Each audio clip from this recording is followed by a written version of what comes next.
So here we go, folks. After around almost 8 years, I'm back in Da Nang. So this is my first e-bike ride around Da Nang city. I'm excited.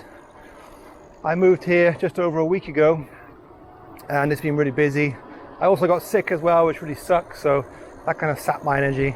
There's such a big change in the temperature here, about 17, 18 degrees, so like almost half the temperature of Saigon. And I've been in Saigon for 6 years, so 6 years or so now. If you follow my vlog, guys, you know I've lived there for a long time.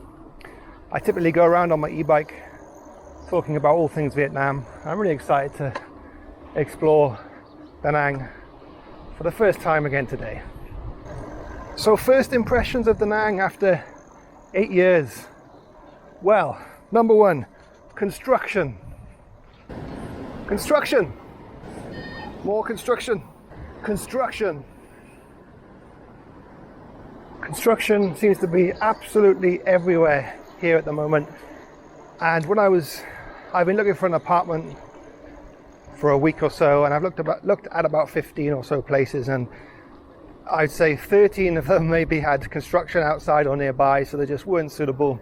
One of the reasons I'm getting away from Saigon is because I want to be somewhere a little bit more quiet and peaceful, but I don't know if that's going to be the case. I managed to find an okay one bed, which I'll take for a couple of months whilst I look for maybe a house or something a bit more spacious and better. But yeah, it's kind of stressful looking for accommodation here, and it was more of a challenge than I first envisaged, what I first thought it would be. And I'm going to do a separate video about finding accommodation in Da Nang soon, folks. I'll give you some tips. So it's kind of funny coming back here. Obviously I've been here on holiday over the past couple of years numerous times, but when you come back, when you come to somewhere to live, you have a different mindset, so you approach things a bit differently. And obviously I've only been here just over a week, but building work and construction aside, it's almost like going back in time 8 years. It doesn't seem to have really changed that much at all, which is quite unusual. The biggest change is obviously building work and hotels, and that's been stalled. That was stalled because of COVID.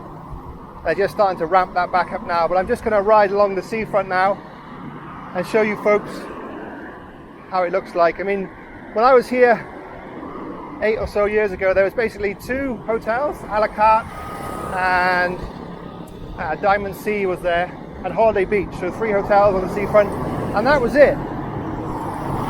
But now you've got, I don't know, 30, 40, maybe even 50 properties, and a lot of empty shells. So big developers like Hilton and Hyatt, and they're all coming in, but they haven't started building, they haven't restarted building yet from what I can see, so maybe they're waiting a little bit.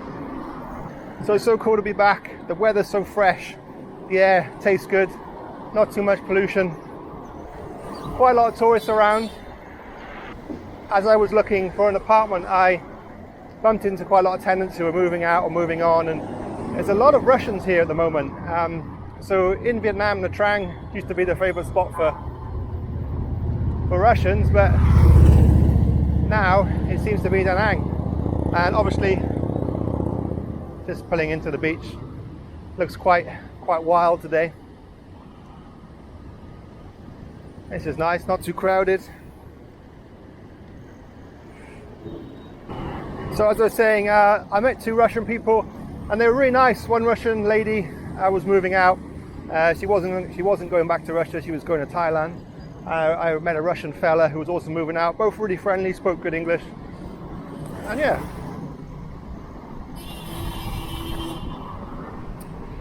But it's just interesting to see that demographic is now choosing Da Nang as opposed to Nha Trang. But I can see why. Nha Trang is nice, but Da Nang has just that little bit more kind of stuff going on, better restaurants,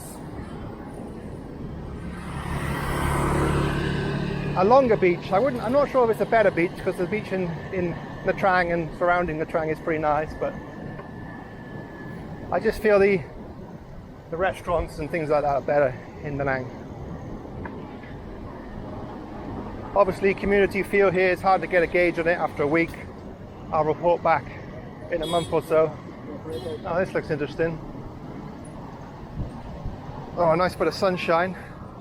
I never thought I'd say I feel cold in Vietnam, but it's a little bit chilly today.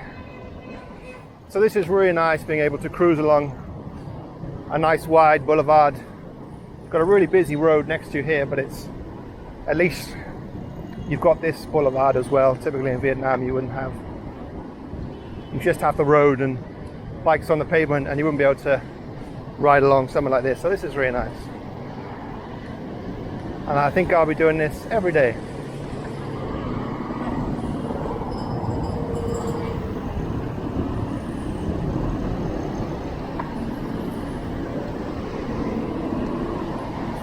So, other first impressions are the accommodation standard is just okay, a little bit lower than Saigon perhaps, and also prices quite high. I mean, I don't want to say expensive, but for Vietnam, yes, definitely expensive for Vietnam. I've lived here 8 years. I got a very good idea what things should cost. And in my opinion, the prices here are a little on the high side. Just point out here, so you see many Indian tourists now in Da Nang. They've got a lot of flights to Delhi, Mumbai, and as the Chinese market hasn't opened up yet, Vietjet are tapping into the Indian market, and it's cool, you know, seeing a lot of Indian families and tourists around, which is yeah, it's interesting.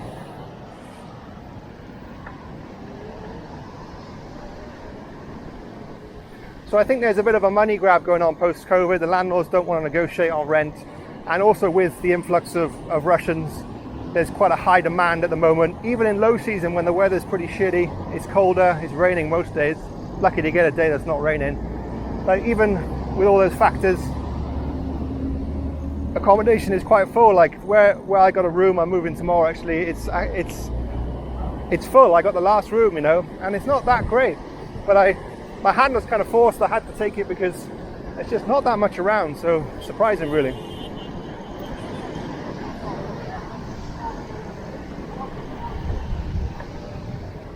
I get the impression as well that a lot of landlords here are leaning towards Airbnb, probably because a lot of tourists book in US dollars, and that's really good for them on the conversion. And also you'll get like Japanese Koreans who will more than happily pay $1,000 a month for a one-bed apartment. I mean, not everyone, but a lot of them, and they won't even review it, they just book it online. And when I was talking to an agent about this, he was like, yeah, people are paying $8, $9, even $1,000 for a month because they're just coming for a month, you know, and that's crazy really for Da Nang. But if you're a landlord, then you're going to take it, right?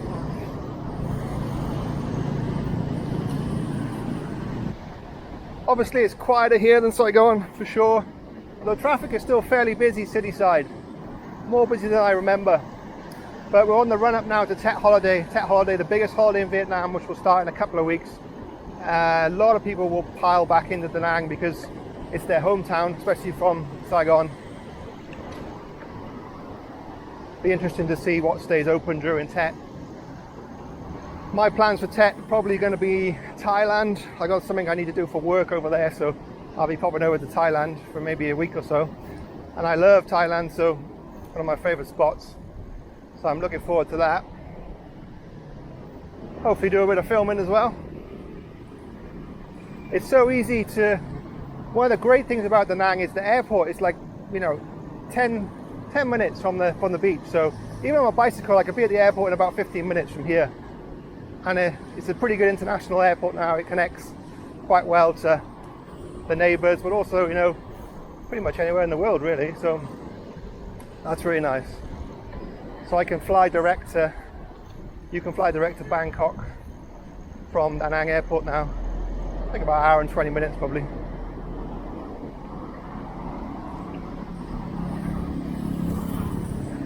One thing I've noticed is, and this is like, you see this quite a bit in Vietnam, but especially in Da Nang. So in the last like maybe 15 or so years, a lot of people have come into money here because the land or property they've had in their family has shot up in value, especially along like the Han River over there, or any kind of land on the beachfront here.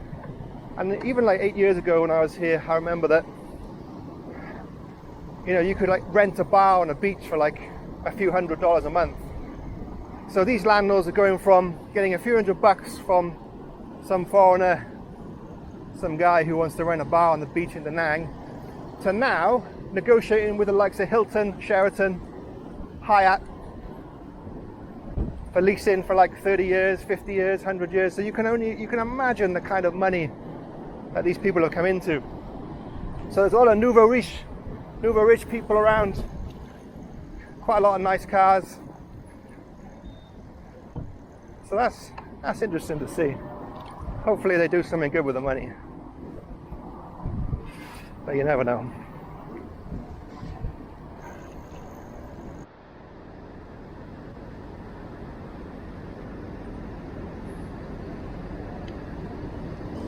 So this area is like packed in the high season, June, July, August. Full of tourists. I prefer it now when I can ride my bike in the nice cool breeze. So on my left, a shitload of hotels. And on my right, Esco Beach, quite a nice little spot. Good happy hour. Not that I drink very much these days, trying to be healthy. That's why I came to the name. So you probably see that kind of greeny blue glass just on my left. So when I lived here, it was just that, a la carte. None of this existed. None of these hotels all along here existed. It was just a la carte, which is there. So in the last 8 years, we've had some pretty serious building going on. And you've got these kind of eerie looking shells, which are, I'm not sure what that is. Someone did tell me. I don't think it's Hilden. This is the highest one, I think. But yeah, building is not continuing there, but not sure how I feel about that.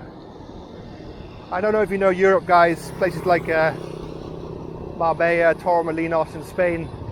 You get these like really packed kind of beachside developments, and I hope that it doesn't become too packed here, because it's just kind of ugly when you've got like all these massive towers.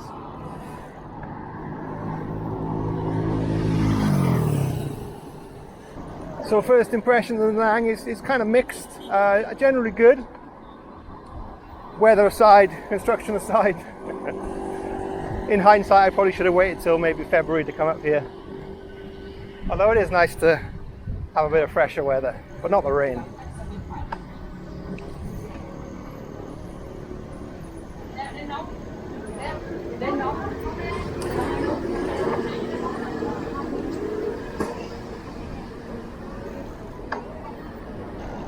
One thing I noticed is how damp everything gets, like inside the house or hotel, or even you can see my bike is kind of fogging up on the LCD screen, and it's because it's so wet and nothing dries here, so it's really kind of, you almost need some sort of dehumidifier or dryer here for your stuff. My bike was looking a bit worse for wear this morning after a few days, rusted chain, so I'm a little bit worried about how much maintenance it's going to take to keep it going. I like to fiddle around with it, so no worries.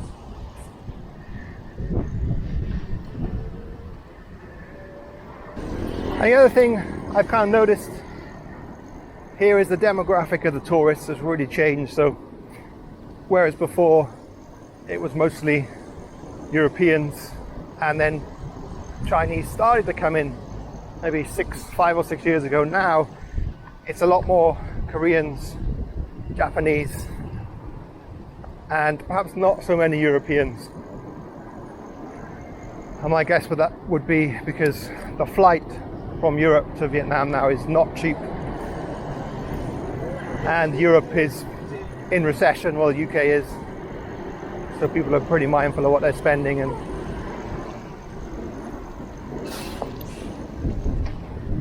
being careful with their money. But as I pointed out earlier, the target markets now for Vietnam seem to be India, and Southeast Asian neighbors, Thailand, for example. And they're waiting with bated breath for China to relax the restrictions. And as soon as that happens, you'll see millions of Chinese people piling back into Vietnam on package stores.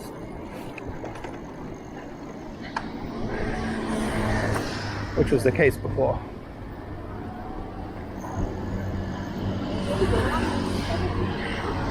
Alright folks, just a quick bit of insight on the ground here in Da Nang. It's nearly Christmas Day. Merry Christmas.